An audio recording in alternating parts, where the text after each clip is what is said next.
ಶಿಡ್ಲಘಟ್ಟ ತಾಲೂಕಿನ ಕನ್ನಪನಹಳ್ಳಿ ಗ್ರಾಮದ ಸರ್ಕಾರಿ ಹಿರಿಯ ಪ್ರಾಥಮಿಕ ಶಾಲೆಯಲ್ಲಿ 76ನೇ ಗಣರಾಜ್ಯೋತ್ಸವವನ್ನು ಸಡಗರ ಸಂಭ್ರಮದಿಂದ ಆಚರಿಸಲಾಯಿತು. ಎಸ್ಡಿಎಂಸಿ ಅಧ್ಯಕ್ಷ ಕೆಎಂ ಮಲ್ಲೇಶ್ ರವರು ಧ್ವಜಾರೋಹಣ ನೆರವೇರಿಸಿದರು. ಗಣ್ಯರು ರಾಷ್ಟ್ರಪಿತ ಮಹಾತ್ಮ ಗಾಂಧೀಜಿ ಹಾಗೂ ಸಂವಿಧಾನ ಶಿಲ್ಪಿ ಡಾಕ್ಟರ್ BR ಅಂಬೇಡ್ಕರ್ ಅವರ ಭಾವಚಿತ್ರಕ್ಕೆ ಮಾಲಾರ್ಪಣೆ ಮಾಡಿ ಪೂಜೆ ಸಲ್ಲಿಸಿದರು.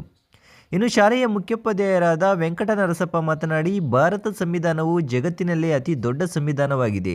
ನಮ್ಮ ಸಂವಿಧಾನವು ಲಿಖಿತ ರೂಪದಲ್ಲಿದ್ದು ತಿದ್ದುಪಡಿಗೆ ಅವಕಾಶವಿದೆ. ನಮ್ಮ ದೇಶದ ಪ್ರಜೆಗಳಿಗೆ ಶಾಂತಿಯುತ ಜೀವನ ಮಾಡಲು ಸಂವಿಧಾನದಲ್ಲಿ ಹಕ್ಕು ಮತ್ತು ಕರ್ತವ್ಯಗಳನ್ನು ಅಳವಡಿಸಲಾಗಿದೆ.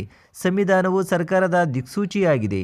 ನಾವೆಲ್ಲ ಸಂವಿಧಾನವನ್ನು ಗೌರವಿಸುತ್ತಾ ಅದರ ಅಡಿಯಲ್ಲಿ ದೇಶದ ಪ್ರಗತಿಗೆ ಕೈಜೋಡಿಸಬೇಕು. ನಮ್ಮ ಸಂವಿಧಾನವು 1950 ಜನವರಿ 26ರಂದು ಅಧಿಕೃತವಾಗಿ ಜಾರಿಗೆ ಬಂದಿತು. ಅಂದಿನಿಂದ ಇಂದಿನವರೆಗೂ ಭಾರತದ ಪ್ರಜೆಗಳಾದ ನಾವು ಶಾಂತಿಯುತ ಜೀವನವನ್ನು ನಡೆಸಲು ಸಂವಿಧಾನವು ಕಾರಣವಾಗಿದೆ ಎಂದು ಹೇಳಿದರು. ಇನ್ನು ಸಾಂಸ್ಕೃತಿಕ ಕಾರ್ಯಕ್ರಮಗಳು ನಡೆದವು. ಮಕ್ಕಳು ದೇಶಭಕ್ತಿ ಗೀತೆಗಳಿಗೆ ಹೆಜ್ಜೆ ಹಾಕಿದರು.